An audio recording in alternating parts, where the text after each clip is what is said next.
Pemirsa, kembali Anda menyaksikan program Juru Bicara. Malam hari ini kita membahas mengenai judi online di Indonesia.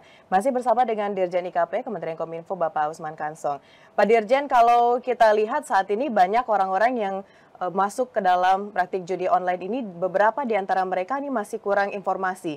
Bahkan mereka membandingkan Pak Dirjen dengan negara lain, contohnya saja Filipina, bahwa negara tersebut telah melegalkan judi online dan masyarakat mendapatkan pendapatan yang meningkat akibat dari adanya judi online. Namun di sisi lain mereka mungkin belum tahu nih Pak Dirjen bahwa dari Filipina itu sendiri sebenarnya mereka lebih memfokuskan judi online ini untuk turis asing, bukan untuk warga lokal. Nah, terkait dengan hal ini Pak Dirjen, apa langkah yang dilakukan oleh pemerintah baik itu edukasi dan juga penanganan dari judi online?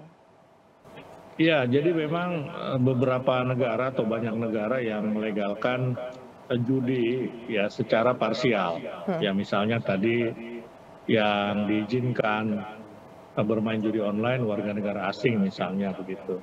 Atau dia boleh bermain judi online, bukan judi online tapi judi offline ya, itu di satu tempat tertentu. Misalnya kalau di Tiongkok itu di Makau, kemudian kalau di Malaysia itu di Genting Highland, ya kalau di Amerika di Las Vegas, Judi atau darat. di Singapura ya mungkin ada Sentosa Island misalnya begitu. Nah itu di negara-negara lain ya, di negara lain. Kalau di Indonesia ini kan judi itu dilarang seluruhnya, ya dilarang seluruhnya.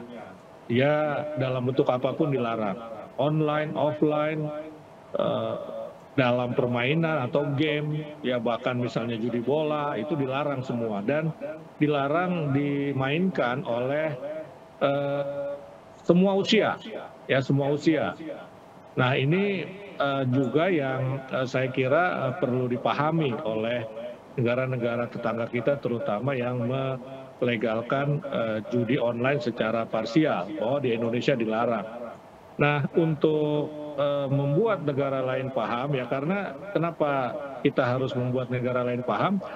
Kalau kita lacak servernya itu kebanyakan ada di luar negeri, ya di luar negeri, kemudian juga bandar besarnya juga ada di luar negeri.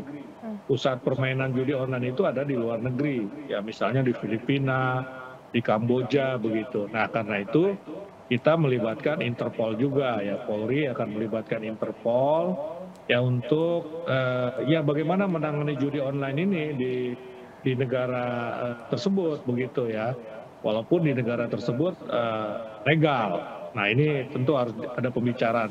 Kemudian juga kita melibatkan Kemlu ya, Kemlu mungkin bisa berbicara kepada pemerintah negara-negara lain ya untuk menyampaikan bahwa di Indonesia itu ilegal judi ya, jadi jangan istilahnya meneruskan atau mengirim judi online itu dari negara mereka. Misalkan tadi dikatakan Filipina itu orang asing boleh, kemudian mengirimkan ke negara kita. Ya linknya, ya kontennya begitu. Nah kita sendiri juga sudah melakukan penutupan, ya kita sudah menutup akses internet dari dua negara, dari Kamboja dan dari Filipina. Dari Filipina spesifik yang dari Davao ya, karena di Davao itu yang kita identifikasi menjadi tempat beroperasinya pusat operasi judi online di Filipina begitu.